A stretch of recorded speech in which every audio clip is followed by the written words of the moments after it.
Ahmedabad plane દુર્ઘટનામાં જીવ ગુમાવનાર યાસ્મીનબેન વોહરાનો પાર્થિવ દેહ તાંદલજાના હમજા પાર્ક સ્થિત નિવાસસ્થાને આવ્યા બાદ દફનવિધિ માટે આણંદ ખાતે લઈ જવા માટે આવ્યો હતો। તારીખ 12ના રોજ યાસ્મીનબેન વોહરા અમદાવાદથી યુકે જઈ રહેલી એર ઇન્ડિયાની ફ્લાઇટમાં હતા અને બપોરના સમયે વિમાન ક્રેશ થવાની ઘટનામાં વડોદરાના 28 વ્યક્તિમાં યાસ્મીન વોહરાનું પણ મૃત્યુ થયું હતું। અમદાવાદમાં મૃતક અને તેમના પરિવારના ડીએનએ મેચ થયા બાદ મૃતદેહોને તેમના પરિવારજનોને સોંપવાની કામગીરી કરાઈ છે, જેમાં વડોદરાના મૃતકોના ડીએનએ સેમ્પલ મેચ થતાં તેમના નશ્વર દેહ તેમના પરિવારજનોને સોંપ્યા હતા।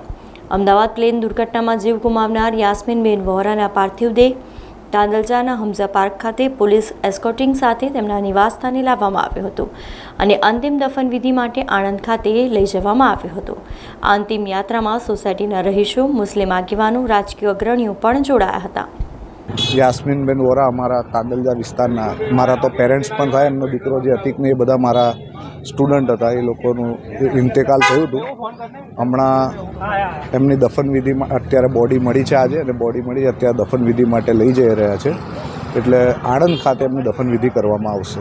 અમદાવાદ પ્લેન ક્રેશની દુર્ઘટનામાં જે 241 પેસેન્જરે જે ગુમાવ્યો હતો, એમાં વડોદરા શહેરના 27 પેસેન્જર હતા, જેમાંથી ઘણા બધાના એમનો પાર્થિવ દેહ ગઈકાલથી જ વડોદરામાં એમના રહેઠાણમાં આવવાની શરૂઆત થઈ ગઈ હતી। એવી રીતે આજે એ તાંદલજામાં અહીંયા જ્યાં જે બેન છે યાસ્મીનબેન વોરા, અને એમનું આ ફ્લાઇટમાં બેઠા હતા, એમનું મૃત્યુ થયું છે। બહુ દુઃખની લાગણી અનુભવીએ છીએ। ભગવાન અલ્લાહ તાલા એમના આત્માને શાંતિ આપે અને એમના પરિવારને, એમનો યુવાન પુત્ર છે, એમના હસબન્ડ છે, બધાને આ દુઃખનો પહાડ જે એમની પર તૂટી પડ્યો છે એને સહન કરવાની શક્તિ આપે। આજે એમના દુઃખમાં સહભાગી થવા માટે અહીંયા ઉપસ્થિત થયા હતા।